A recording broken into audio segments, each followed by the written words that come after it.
All right, everybody, welcome back to the podcast, Philosophy for the People, coming at you live with Dr. Jim Madden. He's Howdy ho. here. The man's back, and we're going to What's up, do, Daddy-O? yeah, hey. Hey. And this is something of a request episode. Somebody wanted us to take a look at Bertrand Russell's "Why I Am Not a Christian." Two Christian philosophers going to take a look at a very influential piece. And we'll begin with just some preliminary remarks and maybe talk about who Bertrand Russell was. Yes, he's dead, so he will not be defending himself here. That's right. But I'll be honest. I do not think that this is anything close to the best representation of criticisms of theism or Christianity at all.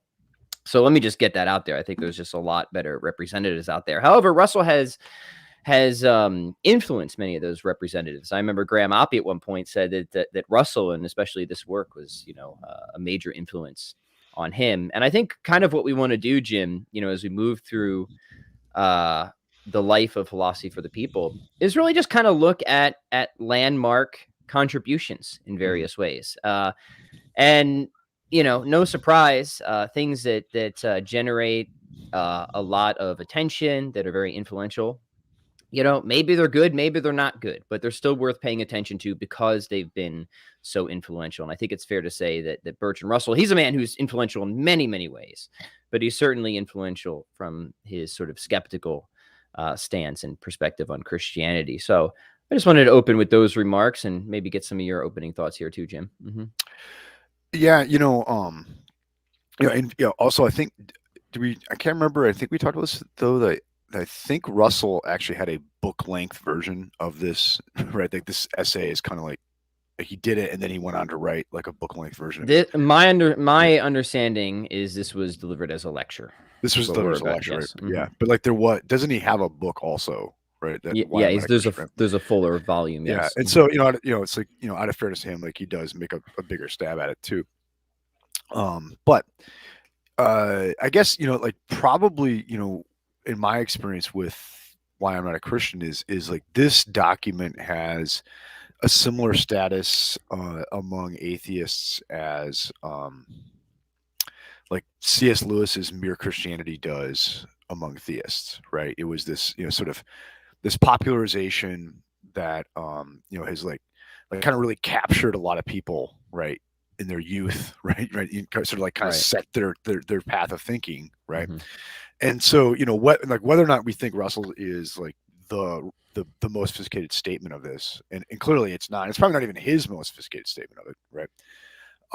It is certainly like you can see in this document, like kind of the major paths that atheistic argument has taken, since then, right.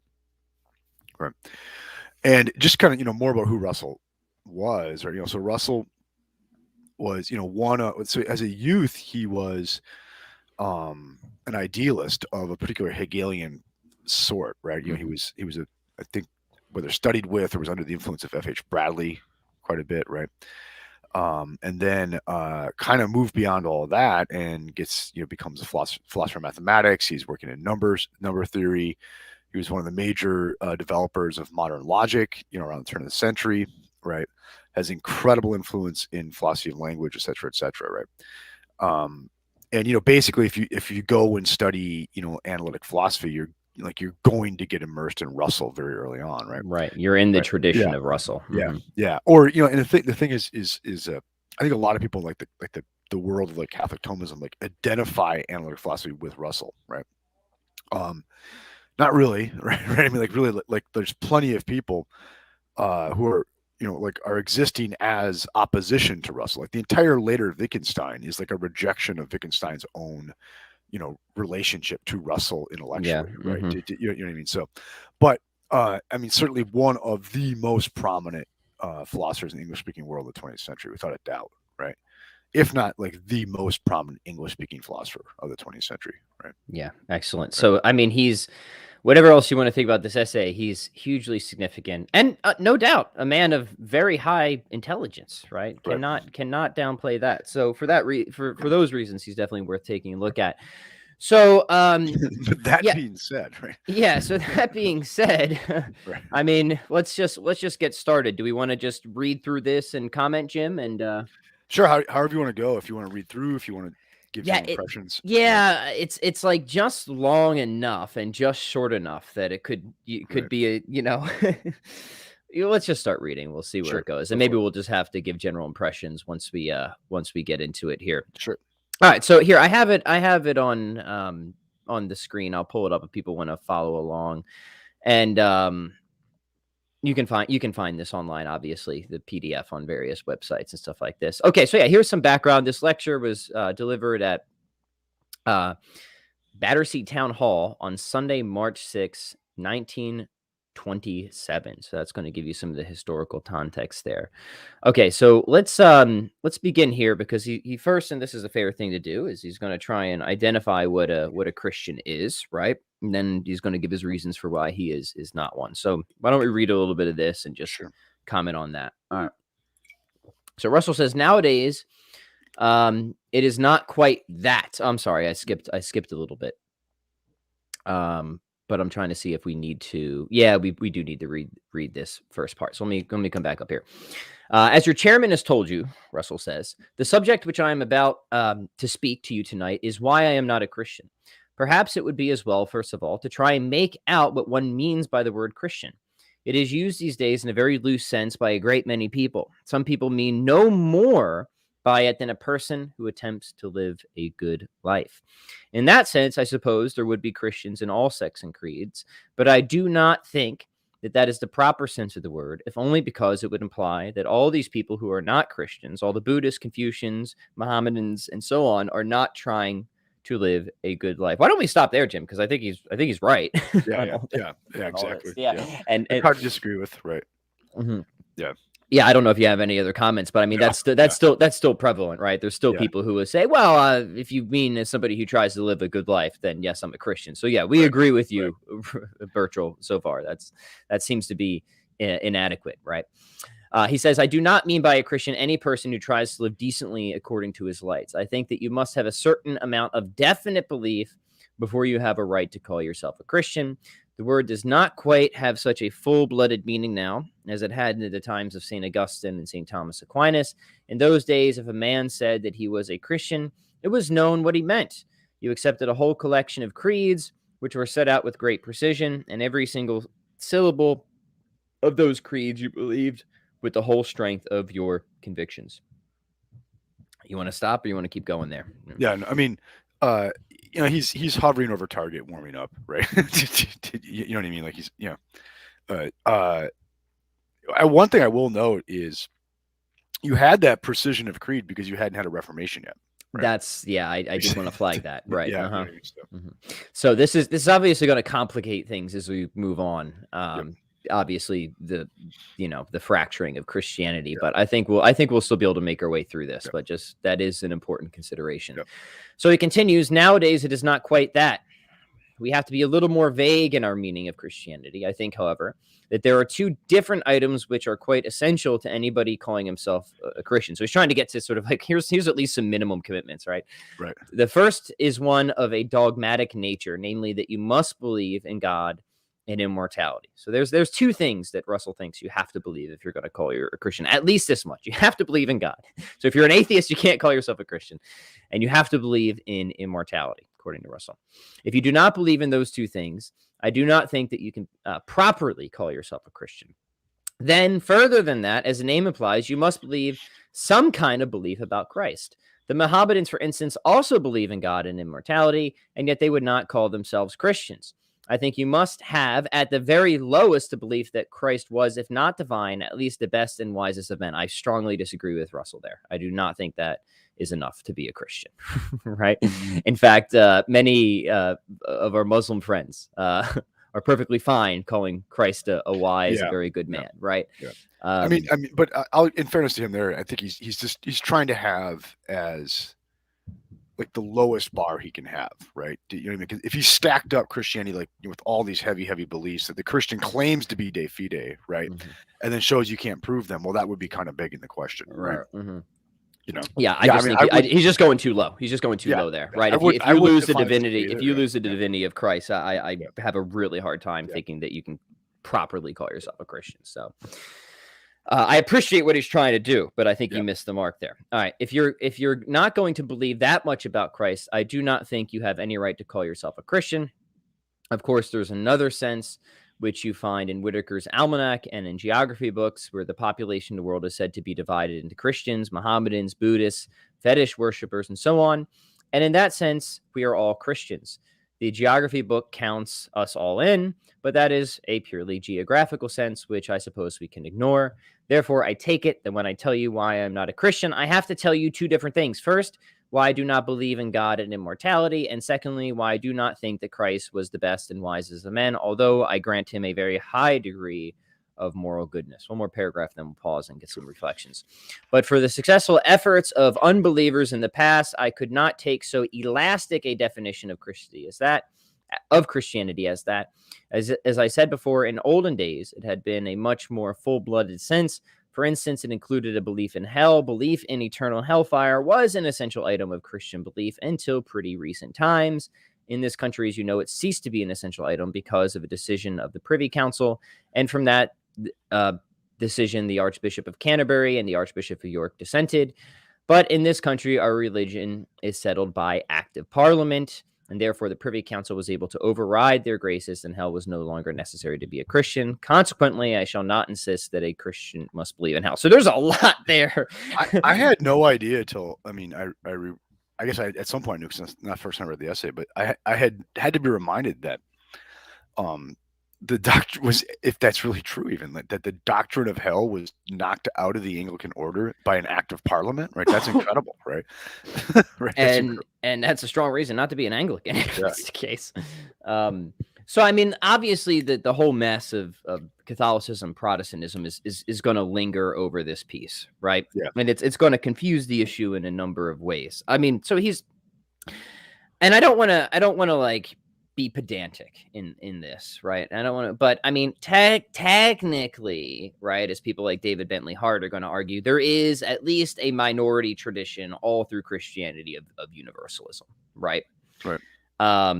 Now, I think that is definitely a minority position, but it's not like the belief that nobody's in hell or there is no hell was something that just emerged in modern times. If that's what Russell's saying, then he's definitely wrong, right? And the reason this is important is because one of Russell's objections as we move along will involve the conception of hell, right?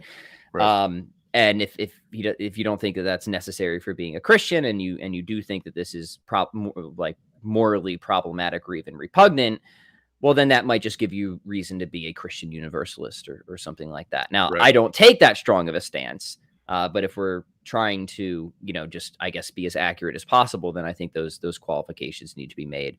Any other further thoughts on this introduction? No, I don't have any thoughts on it. And the issue of universalism, it's just something I've just never given much thought to, one way or another, right? Yeah.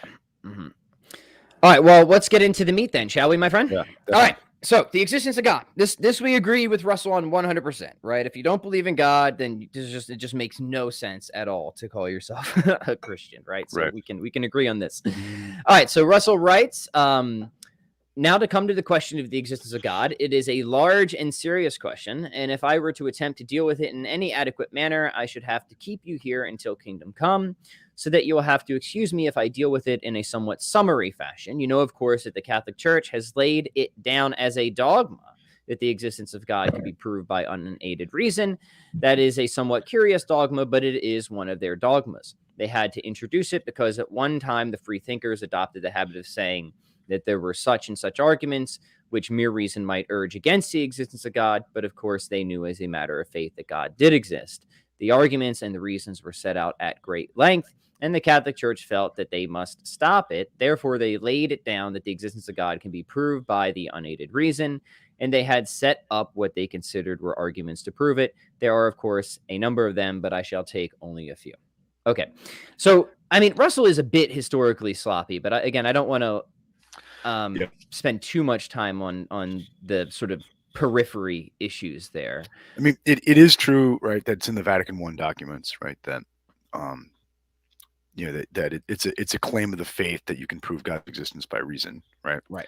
But it doesn't And specify what arguments. yeah, it doesn't specify what arguments. I think my understanding, I could be wrong, is you could accept that dogma and say it is in principle possible, but I am aware of no argument that as such yet that does it, right? Right. Mm-hmm. It's not the claim. My understanding is it's not the claim that God's existence has been proven. It's that it's in principle something that can be proven, right? That's correct. Even if nobody's done it yet.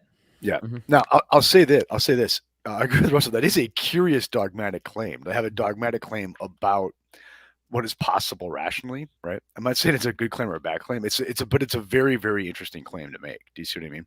Yes. But I have no idea if he's getting the history right of what led up to it and stuff like that. Right? Yeah, I mean, there's a confluence of different factors, but again, I don't want to quibble on things that aren't really at the heart of the matter here. Exactly. So let's look at how he thinks about the first cause argument, right? Which we've had opportunity to speak of many times on this show. Right. All right. So Russell says this regarding the first cause argument. Perhaps the simplest and easiest to understand is the argument of the first cause. It is maintained that everything we see in the world has a cause, and as you go back in the chain of causes, further and further, you must come to a first cause, and to that first cause you give the name of God. That argument, I suppose, does not carry very much weight nowadays because in the first place, cause is not quite what it used to be. The philosophers and the men of science have not going on cause, and it has not anything like the vitality it used to have. But apart from that, you can see that the argument that there must be a first cause is one that cannot have any validity. I may say that when I was a young man and was debating these questions very seriously in my mind, I, for a long time, accepted the argument of the first cause until one day, at the age of 18, I read John Stuart Mill's autobiography, and I found this sentence. My father taught me that the question, who made me, cannot be answered, since it immediately suggests a further question, who made God? That very simple sentence showed me, as I still think, the fallacy in the argument of the first cause. If everything must have a cause, then God must have a cause. If there can be anything without a cause, it might just as well be the world as God, so that there cannot be any validity in the argument. It is exactly the same nature as the Hindus' view that the world rested upon an elephant and the elephant upon a tortoise. And when they said, how about the tortoise? The Indians said, suppose we change the subject. The argument is really no better than that. There is no reason why the world could not have come into being without a cause, nor, on the other hand, is there any reason why it should not have always existed. There is no reason to suppose that the world had a beginning at all. The idea that things must have a beginning is really due to the poverty of our imagination. Therefore, perhaps I need not waste any more time upon the argument of the first cause. I hate everything about this paragraph, right? It's condescending, it's historically ignorant, and it's just wrong on so many levels. And it's like, it's one of these things where it's like, behold this gigantic straw man I have created. Yeah. Now watch me beat the hell out of it, right? Yeah. All right, so we're going to have to spend a lot of time on this one, right? Well, yeah, maybe not, right? But like, I do wonder, is there a historically significant, example of a theistic philosopher arguing from the premise everything has a cause, therefore God exists, right? I mean, is there anyone who's begun with that premise? Notice the lack of citation. Yeah. But I mean, fair. It's a popular essay to right. But like, hey, why not just say, hey, take Aquinas's argument, take Clarke's argument, right? Take Leibniz's argument. This is my point. Is like you hear this all the time, and I have been like thankfully spared from a lot of the social media, apologetic nightmare, right? and just in recent months, because of what we're doing, I've kind of like been pulled into some of that, and I'm really, really surprised like how many people really go for this. Like if you say God caused the world, then you have to like answer the who caused God question, and it just misses the point of the first cause arguments. The point of the first cause arguments is to say that the claim that everything has a cause ends up being incoherent. That's right. So let's slow down and get this right, because this is I want this to be like I never want to hear this objection again. This is the end of it here in Philosophy for the People, right? Maybe everything else Russell says is right, maybe, but this is definitely wrong. First off, when you look through the sort of tradition of first cause arguments, and first off, there's some ambiguities in Russell's presentation, kind of making it seem like it's a Kalam type of argument, and those are in the tradition. But fundamentally, a first cause argument is about a primary cause argument. It's about sort of ontological priority, not temporal priority. So we gotta notice that. Second, none of them, not a single one. Show me a single one of any of the major theistic thinkers who have the premise everything needs a cause. Show me where that premise is in any of the major thinkers. You don't find it. What you find instead are more restricted causal principles, where thinkers like Aquinas will say, hey, composite things require a cause, or things that are reduced from potency to act require a cause, or bounded things require a cause, right? There's certain categories of reality, because their intelligibility is restricted, point to really an extrinsic cause, an efficient cause, right?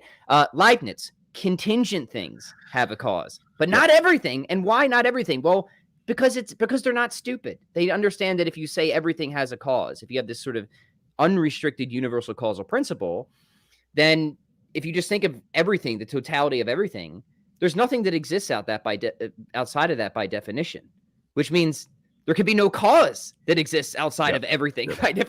Like this is something a third grader can understand is clearly incoherent, right? The way I don't think this is my example originally, but I've been using it for years and years teaching it. I wouldn't be surprised if this is Haldane, but I'm not sure. But if I, I said, hey, Pat, explain to me why there are elephants, right?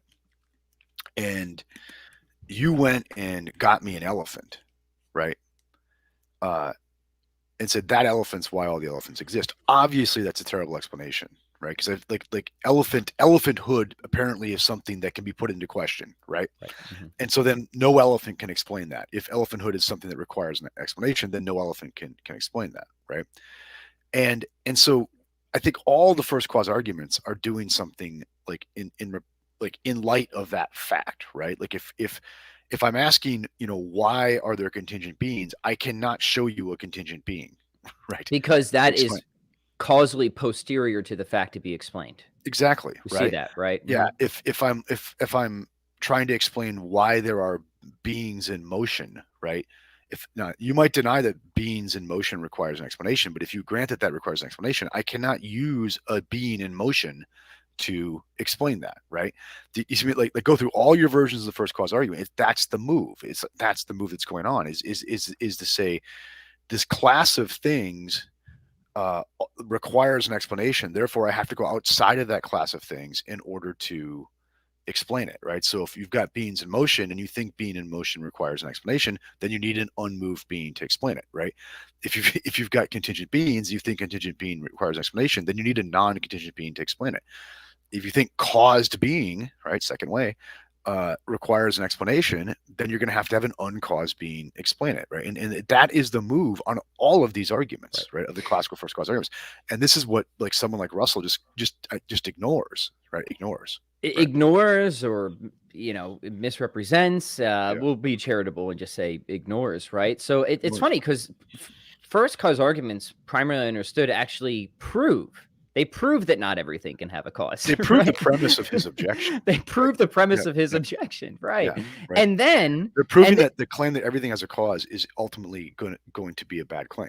Right? Yes, exactly. And then he says that there's no reason, right, of why this, no reason, he says, of why this couldn't be the world instead of God. And this just shows like he's just got to be so historically ignorant, right? Because all these thinkers give tons of reasons. Maybe you don't think the reasons are good, but you can't legitimately say there are no reasons of why, it can't just be the world that's uncaused instead of God. Because if you identify classes of things that stand in need of an explanation, then you need to escape that class or category for an explanation, right? What's Aquinas going to say? Well, the only thing that sort of could be uncausable, intrinsically uncausable, is something that's going to be purely actual, right? And that means it's going to be non-composite. It's not going to be finite. It's not going to be changing. It's not going to be anything that the universe is, right? So there's principled reasons that thinkers like Aquinas and all these other guys give of why it's true. Something has to be uncaused, right? And here's what that type of thing would have to be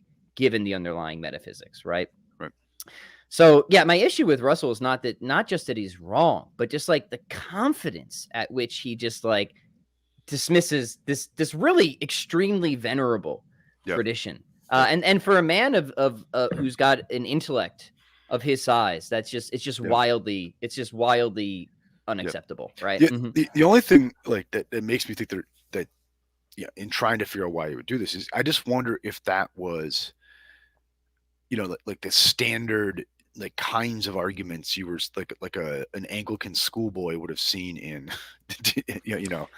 well, I mean, in the catechisms he was reading or something like that. I just don't know. I just don't. You know what I mean? Well, who knows, right? But I'm going to be mean here and just pick out a line where he says that when he first read, John Stuart Mill's autobiography when he was 18, he came across this objection and that like settled it for him. It's like, really? Yeah. Like you didn't like have any further intellectual curiosity on this beyond the age of 18. Yeah. Right. And not to say that you're necessarily wrong in what you believe when you're 18, but like if your beliefs haven't been like re-scrutinized or refined since you're 18 years old, I mean, especially on like these big fundamental questions. I mean, come on. I found that line really curious too. He says, quoting Mill, my father taught me the question who made me cannot be answered since it immediately suggests the question who made God. Mm-hmm. So does this mean then you can't raise the question about what caused you?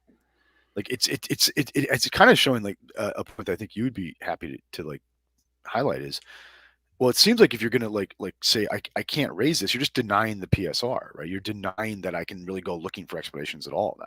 Right. Right. Mm-hmm. It seems like the implicit, point behind this quotation is, I shouldn't even raise the question of who made me because it's going to eventually get me having to like raise this silly question of who made God.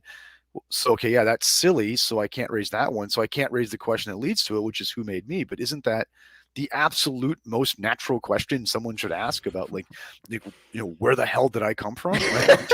You know what I mean? It's like the basic like PSR claims. Like we because we're rational animals, we ask for explanations. But it looks like he's saying here, you shouldn't go in for explanations because if you do, you're going to end up with this God business, and that's incoherent, right? Right. Yeah. I know that's not what his intent is, right? But I mean, it seems like that's implicit what's going on. It seems to be an implication of it. And we're going to spend, I did want to spend a fair amount of time on this because the objection is something that is, as you said, Jim, like it is so common. Right. Especially on the popular level. Now, here's the thing, right?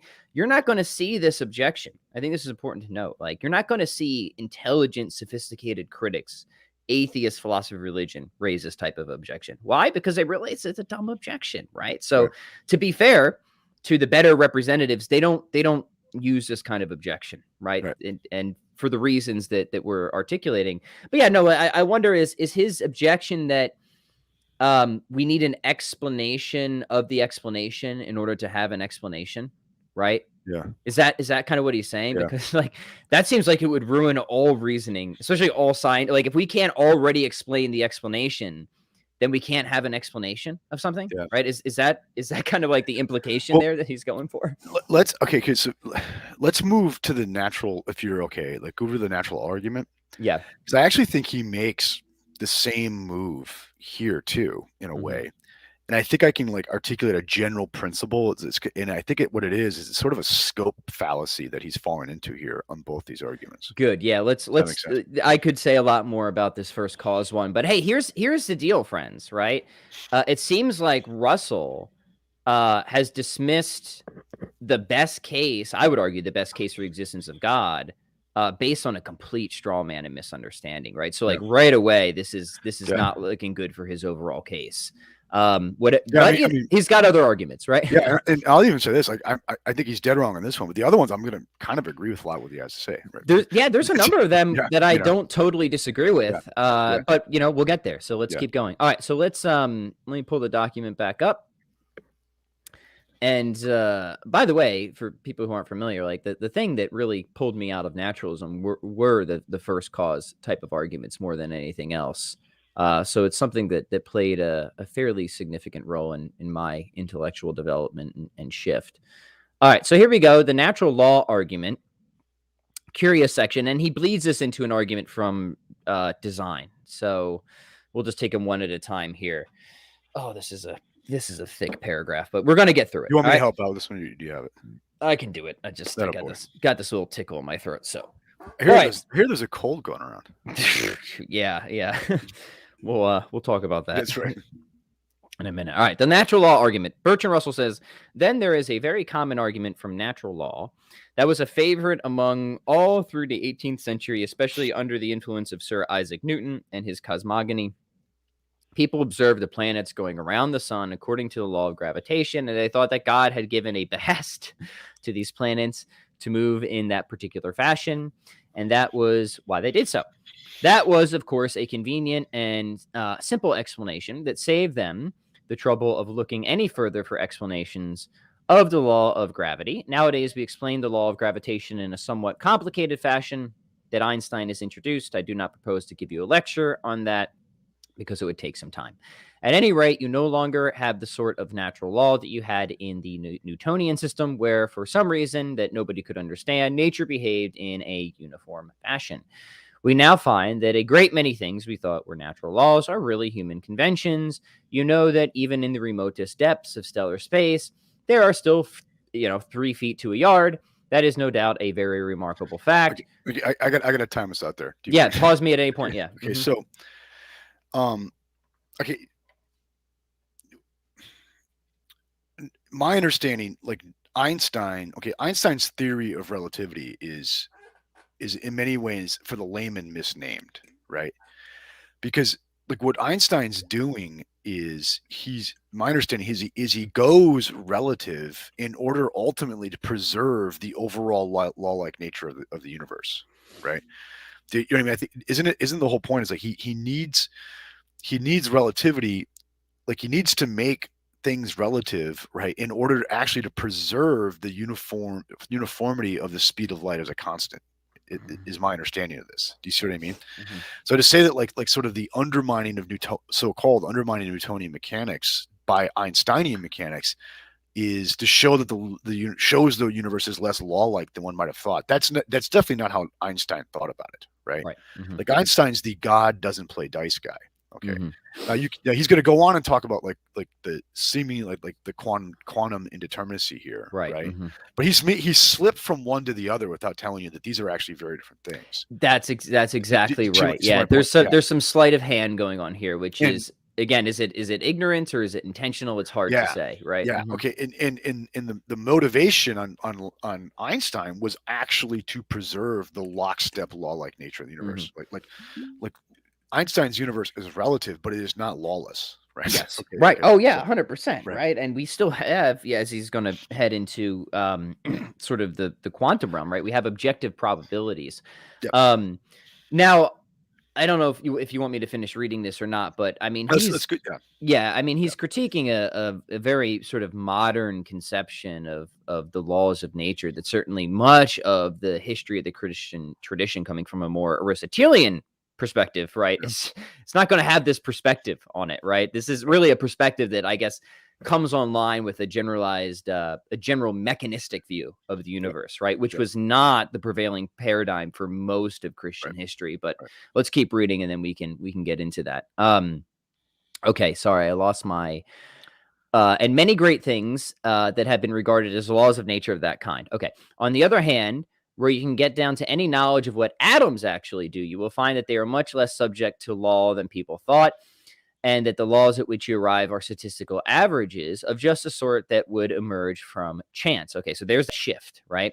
There is, as we know, a law that if you throw dice, you will get double sixes only about once in 36 times, and we do not regard that as evidence that the fall of the dice is regulated by design. The laws of nature are of that sort as regards a great many of them. They are statistical averages, such as would emerge from the laws of chance, and that makes this whole business of natural law much less impressive than it formerly was. Quite apart from that, which represents the momentary state of science that may change tomorrow, the whole idea that natural laws imply a lawgiver is due to a confusion between natural and human laws. Human laws are behests commanding you to behave a certain way, in which you may choose to behave or you may choose not to behave. But natural laws are a description of how things do in fact behave. I don't disagree with that.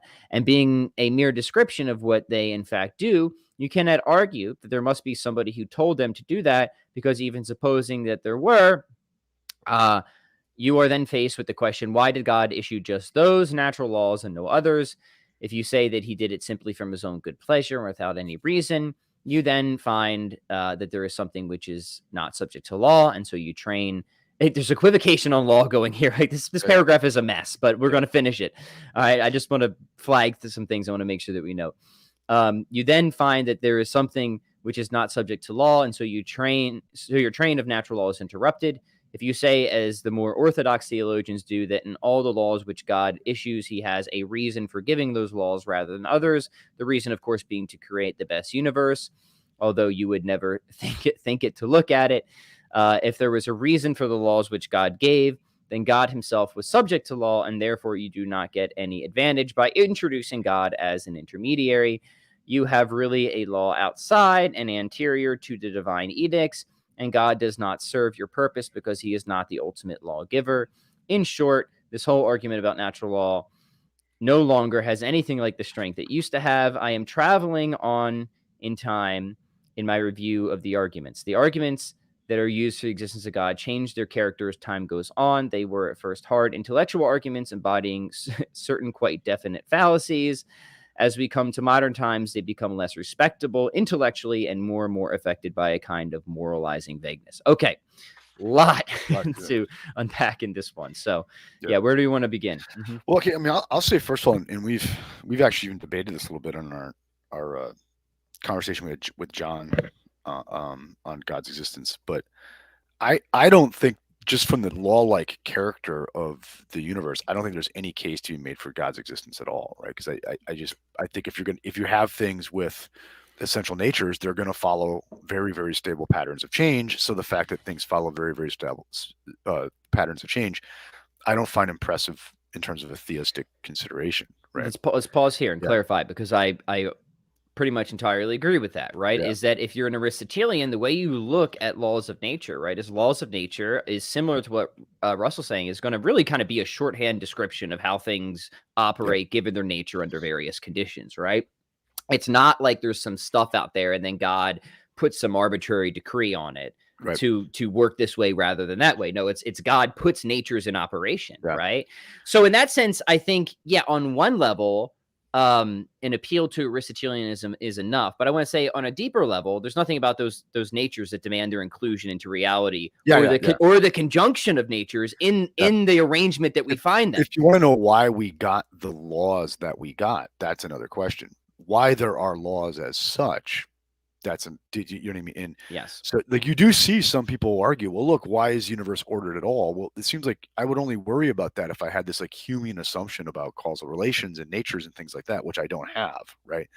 Right. But if you want to know, why do we have a universe where, and we'll get into this when it gets to the design stuff, where beings like us can flourish, that can become an interesting question now. Okay, but that's a different question from like, why are there laws rather than not? Well, that's to ask, why are there discrete individuals? Right. Mm-hmm. Okay. Right. And then at that point, you're kind of just back to the first cause argument. So I agree with you. Right. And I think in a lot of respects, this sort of makes sense, right? Because if God is a metaphysical explanation, I think a lot of considerations for God to get to God will kind of naturally bleed. Will kind of naturally bleed into that first cause. If God has one act, right? Right. Yeah. So that's not surprising. No. So okay.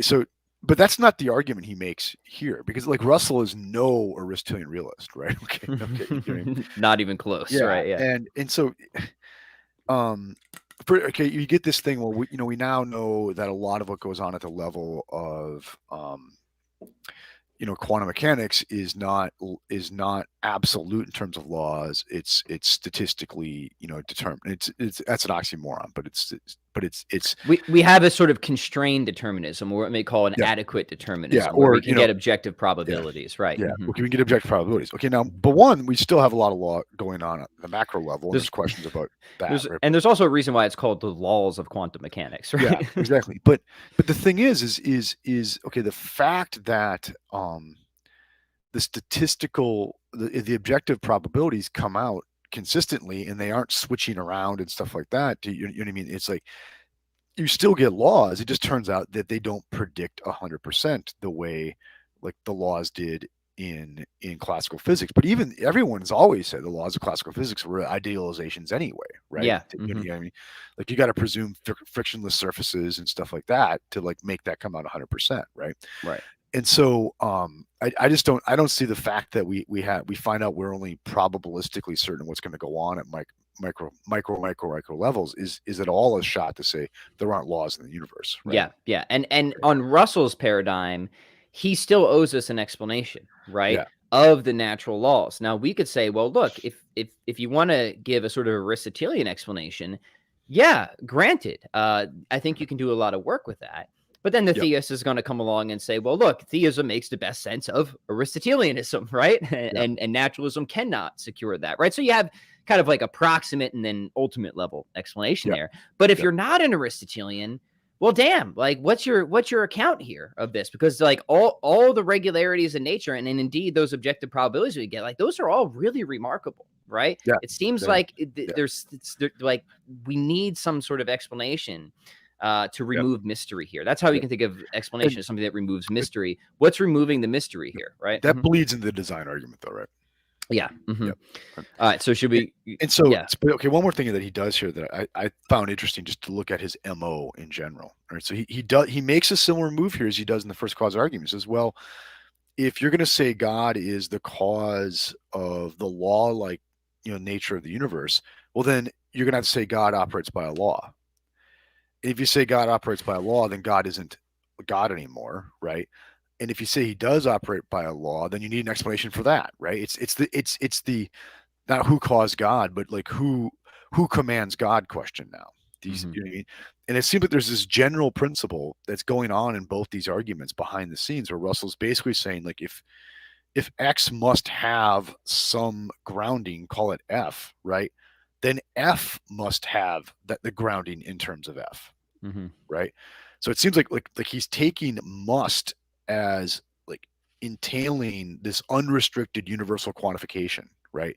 If you say must F, then there's an unrestricted universal quantification of everything as F, including F, Yes. right? Right. Mhm. And I see no reason to operate by that logical principle, right? That Yeah. must does not entail an unrestricted universal quantification of the predicate that we say must apply to something, right? It's just Mhm. simply going from existential to universal quantification, right? Mhm. With no good reason at all, right? Yeah. Excellent It's a catch. bad Excellent. logical generalization, Right. right? And also, I want to come back to this From the theme. guy who invited the damn conventions I'm using right now. So anyways. Right. Like, look, logicians are susceptible to committing fallacies like anybody else, Yeah, right? right. One hopes that they might commit less, but I mean, like, clearly we already have straw man fallacies. We already have Yeah. equivocation fallacies. Like, there's some pretty obvious fallacies that are already being, that are, I think, pretty easily exposed in this. And In this is why I'm assuming I must be wrong somewhere here, okay? Because no one has taught us more about quantifier scope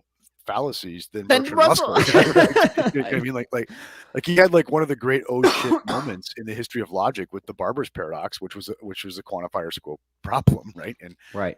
you know what I mean? And he knows this, right? Yeah. Yeah, but hey, I mean, everyone has their blind spots, right?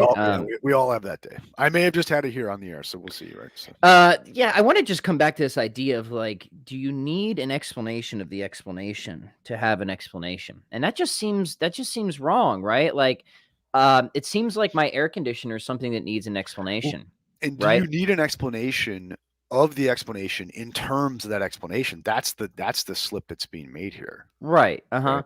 And I'm saying it's even I think worse than that in the sense that like, okay, I can say that that the that the air conditioning man, right, explains my air conditioner, right? And then if you ask me, well, where'd he Yeah. come from or what Yeah. made him? I have Yeah. no idea, but that doesn't Right. seem to remove the Right. legitimacy No, of that yeah. explanatory entity. If it's a good Yeah. explanation, if it's a legitimate Yeah. mystery Yeah. remover, do I need to have all the mystery removed from the mystery remover Yeah. for it to remove mystery? You see what I I'm think saying? if the PSR is pushing it, if you end up saying, well, because every contingent state of affairs has to have an explanation, right? Or, well, it's just, here's if you say this: if my claim is air conditioners need an explanation, right? Mhm. Hank the repairman took care of it, right? End of story. Because we our premise has not said that, repairmen need explanations. They happen to need them, Right. right? Yeah. Okay. But the thing is why would you think though, even if you thought everything has to have an explanation, that it has to be like repairmen need explanations in the same terms as the air conditioners that they explain. Right. Yes. It seems like that's the silly move that Russell's making here. Yeah. Now, I am ultimately going to agree that you're going to have to explain all natural facts by a supernatural fact. And by that, I mean, you will have to get to a self-explanatory fact. Yeah. I get that. And a self-explanatory fact is just something where if you fully understood its nature, there'd be no more mystery. It's right? not unexplained. Right. It's self-explanatory, right? And the whole idea of like, what's the sort of thing that could be self-explanatory? Well, it's really what would come out of the ontological argument. Now, you might not think that there's a sound ontological argument, but you might think there's a sound first cause or cosmological argument, which then gives you the ontological argument, which then gives you something that seems like a really great candidate for a self-explanatory fact, right? Something that if we could fully grasp the nature of God, it would give us the complete sort of intelligibility to all the coherent questions that could be asked, right? That is the traditional understanding of God, that, explanation ultimately stops here. It's going to require a very special sort of nature, and only a certain sort of thing could have that very special sort of nature, right? So it would have to be absolutely perfect and purely actual, and all these traditional things that Russell apparently has not seriously ever considered, right? Agreed. And do you see my point that the common fallacy between the two arguments here for Russell is he's assuming that the explanatory principle has to be explained in the same terms of the things it explains. I do see that, yes. Right? Which that just seems to me is it's a really, really terrible slip. Right. And, maybe just a few remarks about God. This literally came up in our Leibniz talk about God's motives for creation, right? Yeah. And it seems to me that he's clearly equivocating, right? That God, in understanding himself perfectly, is going to understand all the ways that things can participate in existence, why they might be good, right? And then really the power of the will, the metaphysics of the will, is just the ability to make any finite motive efficacious, right? That doesn't put anything over and above God, right? God is a sort of ultimate exemplar, if you will, right? In his unrestricted active understanding is going to see all that. And then through the sort of I would say the explanatory power of understanding what the will is, helps us shed intelligibility on why God decided to instantiate these natures rather than some other nature. And then you have a range of options there. You could be a Leibnizian optimist, or you could just be your standard Thomist on that. But either way, I think you're going to avoid the charge that Russell's throwing out here. All right. Should we try and squeeze in one more section today, Jim? Yeah, let's do it. All right. So moving to the design argument. And this is obviously going to be a series, guys. There's a lot to cover here. And the idea for the series is Jim and I are going to try and work through this document, the two of us. And then what we're going to do is we're going to have a special guest. His name is John DeRosa. You guys know him with the Classical Theism podcast. He is going to join us to review the famous Bertrand Russell, Frederick Copleston debate. Really, which is from both sides very interesting. Yeah, it's a really interesting debate. And it's a cool debate because it's like it's two people who really like came in knowing exactly what the other person was going to say. Yeah. You know what I mean? Like, so they did like they were, people who are good martial artists, right? You always predict your opponent's moves up to a certain level, right? Black belts squaring off. Yeah, exactly. So that'll be fun. Okay. Argument from design. Let me read this and then we'll maybe just make this the last section for today. Bertrand says, the next step in this process brings us to the argument from design. You all know the argument from design. Everything in the world is made just so that we can manage to live in the world. And if the world was ever so little different, we could not manage to live in it. That is the argument from design. It sometimes takes a rather curious form. For instance, it is argued that rabbits have white tails in order to be easy to shoot. I do not know how rabbits would view that application. It is an easy argument to parody. You all know Voltaire's remark that obviously the nose was designed to be such as to fit spectacles. That sort of parody has turned out to not be nearly so wide of the mark as it might have seemed in the 18th century, because since the time of Darwin, we understand much better why living creatures are adapted to their environment. It is not that their environment was made to be suitable to them, but they grew suitable to it, and that is the basis of adaptation. There is no evidence of design about it. Okay, we definitely have to pause there. Yeah. Because what is this? I've never heard this argument about rabbits. This seems to be a ridiculous straw man, right? I mean, once again, maybe you maybe there were in the late 19th century, 20th century, like sidewalk preachers saying this, right? But I'll say that like one of the things in all three paragraphs on this design argument is there's this presumption, a kind of humanism in these paragraphs, right? Mhm. Okay, that like, and what I mean by that is so like, okay, well, just going, I don't want to get too ahead, but in the first paragraph, the idea is like, hey, the universe exists for our sake, right? Okay, the universe exists for our sake, and the rabbits have the tails they do because it's easier for us to shoot them, or okay, um, and and okay, now Darwin taught us better than that, but I mean, it's not like you needed Darwin to teach you whether or not the universe existed for the sake of human beings, right? Like the Greeks didn't think that, right? You know what I mean? And um, he's going to go on and talk about like how depressing a lot of people find it to realize that like the earth will one day collapse and like the human race will come to an end. Okay, once again, I don't see anything in theism that tells us that we human beings are the point of the universe, right? Mm-hmm. I don't, right? I don't even see that in Christianity. I think if we found out that there's another race of intelligent life out there and God actually like favors them over us, right? They've been visiting the planet for some time, and all that. I don't think that in any way undermines Christianity or theism or anything like that. Do you see what I mean? And it's sort of like he's loading into Christian belief this idea that humanity is the measure of all things, Mm-hmm. right? Mm-hmm. Whereas I think you might actually see the Christian tradition kind of like goes in the other direction. Ashes to ashes, dust to dust, son. Right? You know what I mean? Yeah. Yeah. So, here, let me pull it up again just so I can. Yeah. Sorry. Yeah. No, that's I think a really good point. So I'm not familiar with this rabbit, this rabbit argument at all. Again, maybe I'm just historically ignorant. But when I think of quote design arguments, I think of something like arguments from teleology, Aquinas's fifth way, right? That you have these sort of natural dispositions and directedness that you have on a very fundamental level. Forget about organic life, right? You can run the argument from electrons and protons for all you want, right? Where it seems like you have certain instances of final causality. Take the stock example of a tree and an acorn, right? That the tree is in some sense the cause of the acorn in the order of final causality. How can that be if the tree doesn't already exist? How can it have that sort of causal influence? Well, it must exist in the mind, right, of the agent that puts natures in operation.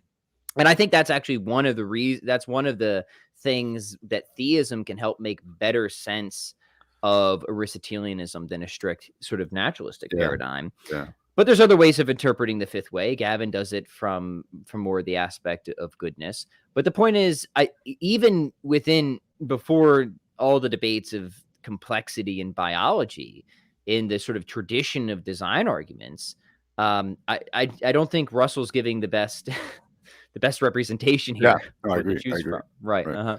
But I think I guess what I'm getting at is like I think he's projecting his own humanism onto the theistic opponent here. Yes. Right? You know what I mean? Like if indeed, like the only reason you would be a Christian because it would like give us this privileged place in the universe, right? Because like at the end of the day, the guy's this like really really hardcore humanist, right? Yeah. You know what I mean? Whereas like in many ways, Christianity is a sort of anti-humanism, right? Like humans know your place. It's not about you, right? That's an interesting point because as you'll see here in just a minute, he's going to bring up the problem of evil. Right. It's like, hey, well, look at all the bad stuff that happens. Right. But I've never found that as sometimes you hear it as the argument from dysteleology, right? Mm-hmm. That somehow the argument design is undermined because bad things happen. No way. Right. We can admit that something is designed, even if we think it's really poorly designed. My mom used to drive a Pontiac Aztec. Mm-hmm. Did I ever doubt that it was designed, even though I thought it was poorly designed? That's a good point. Right. The now defunct Pontiac Corporation. Not once. Or it could be the case that we don't understand all the sort of reasons for the design, right? I think that's the less satirical and more serious answer, right? Is there might just be different other reasons that are God-sized that we don't fully grasp of why the world exhibits certain features, but that does not take away any of the, really, I would argue, epistemic certainty that we have in the design aspects, right? So Just because we don't see how this some, is in yeah. there is something interesting in this. I think it's in Hume. Actually, I published a paper on this at one point, but on like design flaws and theism, right? And I think you could say, yeah, you're not going to get the perfection of the creator out of the creation that we find. If you're looking at it in terms of like Paley style, intelligent design style arguments, right? Because, yeah, I mean, does this, does like a system like, that involves the human spine, does that look ideally designed? No, pretty much not, right? Okay, good enough, but not great. It's like, are you going to say like a perfect mind came up with that? No, something really smart did. Right, but something probably could have been done. Do you see what I mean? So if and this is one I think there's a problem also happens with a lot of these arguments is, yeah, if the only argument you had in your pocket was something like a design argument, yeah, I don't think you get a perfected creator out of that. Do you know what I mean? A Paley style design Yeah, argument, right? exactly. Yeah, I don't think you get a particularly nice creator out of that either, right? Right. You You know what I mean? just get some like high intelligence, right? Yeah, yeah. Do you know what I mean? So yeah, fair enough. But once again, like generally this is going to be part of like a cumulative case and all that. Yeah. So let me say, I agree. And by the way, people who still make, I guess they might take issue at this description, but Paley style arguments like Mike Behe, for example, he says like, look, I'm not telling you that this is that intelligent design, his thesis means classical theism.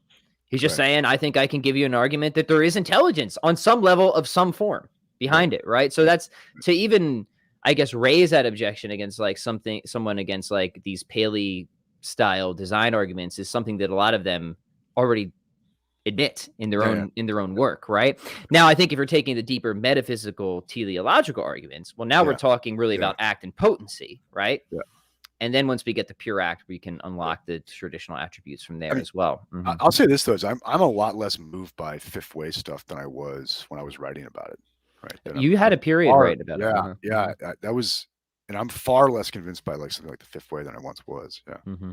We should do an episode on that at some point, right? But the point is, for these purposes, I mean, Russell doesn't even mention these traditional design arguments, right? But yeah, let's keep going on because he has more to say about this, right? When you come to look into this argument from design, it is a most astonishing thing that people can believe that this world, with all the things that are in it, with all its defects, should be the best that omnipotence and omniscience has been able to produce in millions of years. I really cannot believe it. Do you think that if you're granted with omnipotence and omniscience in millions of years in which to perfect your world, you would produce nothing better than the KKK or the fascists? Moreover, if you accept the ordinary laws of science, you have to suppose that the human life and life in general on this planet will die out in due course. It is in a stage of decay in the solar system, and at a certain stage of decay of the sort of conditions of temperature and so forth, which are suitable to protoplasm. And there is life for a short time in the life of the whole solar system. You see in the moon the sort of thing to which the earth is tending, something dead, cold, and lifeless. So this is kind of, we already were hopping a bit ahead on this here, but he's really just bringing up the problem of evil, right? This is just the problem of evil. If God is behind the design, then why do bad things happen? So I mean, that's really kind of a change of subject, right? So if you're presenting, I think the strongest, I guess, design argument that isn't like a fifth way, a deep metaphysical argument, would be something like the fine-tuning argument, which I don't think Russell was aware of in his time, right? Where you have all these constants and quantities that, from the best that we can tell, there's really an enormous range of what they could have been, but they fall in just this particular hyper specific range, right? This really, really narrow range is what I'm saying, right? That allows for a life permitting universe, right? Right. And then the people who've done the best work on this, like Rhoda, you can cast that in terms of a Bayesian framework. And, what Rhoda will conclude is that this alone should give you virtual certainty of God's existence, right? When you should have run the calculations there. In fact, he comes out with a very specific number. He says to even neutralize the probabilistic force in favor of fine tuning, you would already have to have a lower expectation of God, of down of around like 1 part. I forget. It's an enormous number. I'll check Yep. the references. It's in Taking Pascal's Wager, but it's a ridiculously low sort of prior probability you would have to assign to God to neutralize the probabilistic force that you get from something like fine tuning. And then maybe this is the key, because maybe you think that the amount of evil in the world actually does that, right? But I think if you take an analysis from somebody like Rhoda, you could even concede a lot of what Russell's saying and say, like, look, that's still not going to be anywhere close to enough to outweigh the sort of force of these fine-tuning design arguments in favor of theism. Right. So I guess if you're kind of running the debate up to contemporary times, that'd be my general assessment. Yeah. Mm-hmm. So okay, a couple things with this paragraph. Like, so one, okay, I agree. Ku Klux Klan and fascism, real bad things. The universe would do very, very well to not have the Ku Klux Klan or fascism, right? Okay, but like, I don't know. I mean, like cancer, right?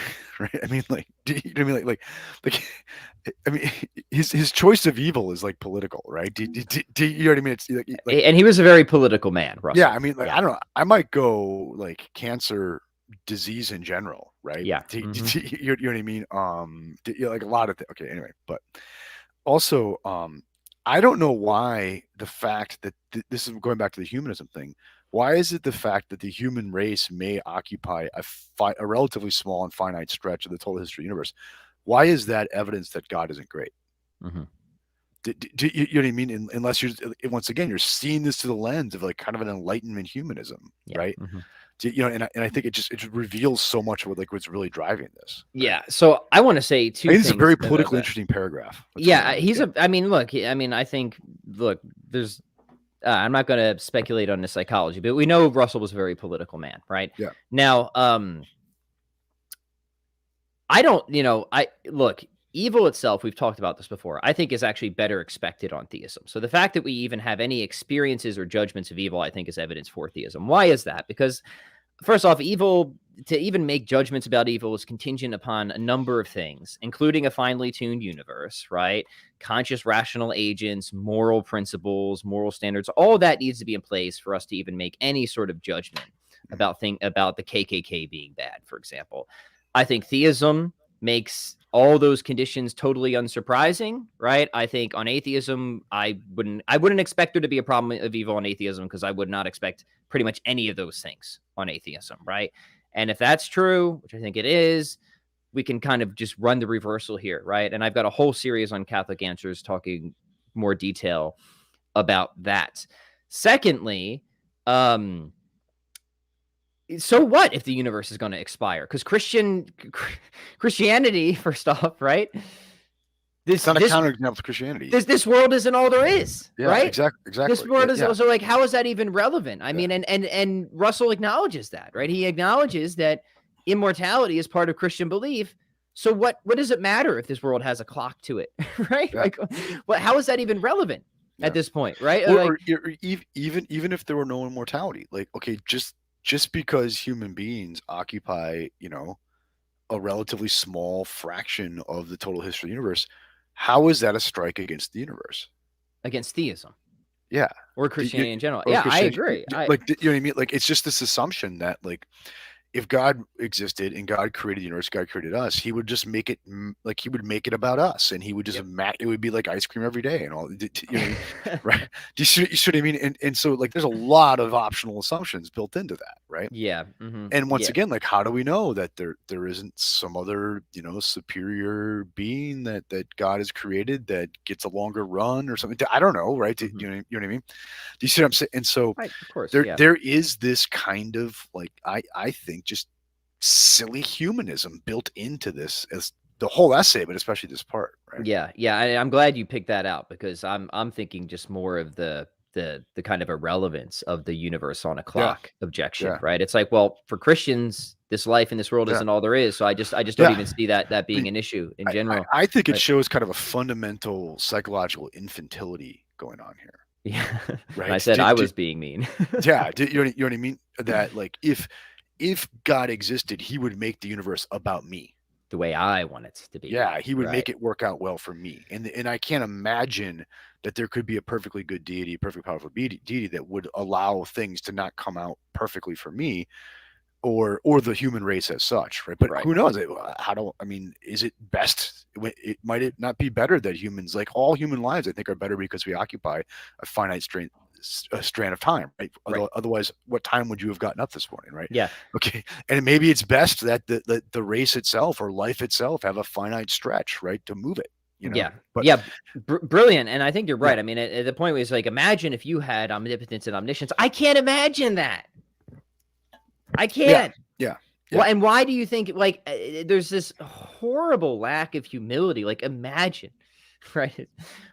Yeah. Of course I can't. Of course, we're finite creatures, right? We have no idea what it would be like to be omnipotent and omniscient, right? Now, I think we can have like enough to know that certainly Russell's assumptions are easily challengeable, and I think we can have a good enough in terms of like broad degree of expectation that if God exists, like I don't even think the probability of evil is low. I honestly think it's virtually certain. Like when we consider that the nature of a material world, right? That when some things increase, other things decrease, right? When we just consider what the nature of materiality is, when we consider opportunities for soul building and varieties of free will and all this stuff, like evil to my mind, even these types of like horrendous evils actually do not, I don't think that they have my view is I think the occurrence of pain as a subjective state is more likely on theism than it is on atheism, right? Yeah. Mm-hmm.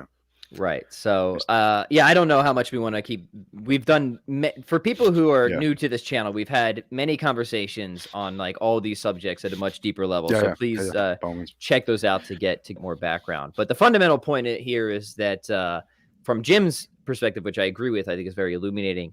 Russell just has this sort of these sort of humanism just suffused throughout this essay with assumptions that can and should be challenged, right? And a particularly infantile version of humanism, I think. Yeah.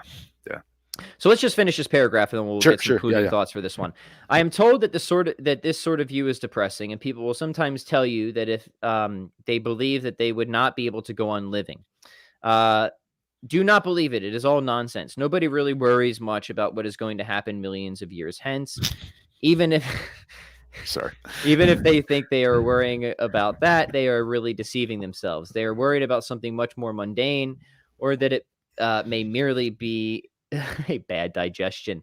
But nobody is really seriously. It's so English. Right? It's so English, yeah. But nobody is really seriously rendered unhappy by the thought of something that is going to happen to this world millions of years hence. Therefore, although it is, of course, a gloomy view to suppose that life will die out, at least I suppose we may say so. Although sometimes when I contemplate the things that people do with their lives, I think it is almost a consolation. It is. He's funny. I'll give him that. Fair enough. I'll give him that one. There is this very subtle humor that I appreciate about him. It is. I love to say to someone, "You make the heat death of the universe hopeful to me." Man. Right. That's really what he's saying, right? Yeah. He's like, I love it. There's another sentence. I'm not going to finish it. What are your final thoughts on this? Yeah. No, I mean, once again, like why would the finitude of all of life render life pointless any more than the finitude of your life would render your life pointless? Mm-hmm. Right. I mean, I know there could be a part-whole fallacy there, but once again, I don't see the fact that my life is finite in any way rendering it pointless, meaningless, or depressing, right? Yeah. Okay, as such, nor do it. Then why would I think just because humanity or life on Earth, right, has a finite run, somehow entails that it's pointless and meaningless and depressing, right? It just okay.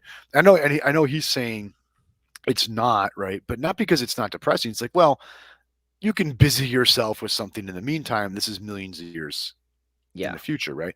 So once again, this is a guy who does not have an outlook on meaning beyond like his own narrow self-interested stuff, right? Yeah, good point. Now, I will say that I think theism Christianity provides a lot of good resources in the moral considerations of the heat death of the universe and eschatology. I don't, like you, Jim, I don't think that even if we just had a finite existence, our life would be meaningless, but I think it's far more meaningful that we don't have a finite existence, especially when we consider things like moral completion, moral perfection, friendship, justice, reconciliation, right? It does seem like there'd be huge costs if we only had a finite existence, even if and, it wouldn't commit us to nihilism, right? and you, Gavin, and I had like a really great 3-corner debate on this that the listener might look up. But my point on one of my points on this is like, look, I want to emphasize this idea that you could live a perfectly good life, right? And even though your life is finite, to show that I come to Christianity from a point of strength, not from a point of weakness. That's correct. Right? Yeah, for sure. Like I come to Christianity not because like without it, I just couldn't get out of bed in the morning. Okay. Right. So you see what I mean? Yeah. Yeah, 100%. All right. Yeah. So real quick before we close it, because I know we both got a tight deadline here. Bertrand Russell just handed in this essay to his professor. What grade are you giving him so far? Oh, I mean, I like in the class I'm about to go teach. Sure. Yeah. Depending like what I could expect him to have known bringing into it by prior classes. I mean, there's arguments here, right? Mm-hmm. There's not much of an attempt to answer those arguments, but there are attempts at argument, right? So given current state of higher ed, I'd probably uncork a B on this thing, right? All right. Hey, very generous. Right. Yeah, right? yeah. I mean, but that's given the current state of higher ed. 20 years ago when I started, that'd be a different question. All right, well, we're going to leave it here. We've got more coming, gentle listeners. So if you like this, please comment, share, all that good stuff. We'll be back. Real question: part is 2. this dad a donor to the college? That could make a difference. That'll make all the difference. Make a difference, listeners. Right? So yeah, all right, guys. Thank you for tuning in. Jim, anything you want to mention before we go? No. Thanks for listening. That's it, guys. We'll catch you next time. Peace.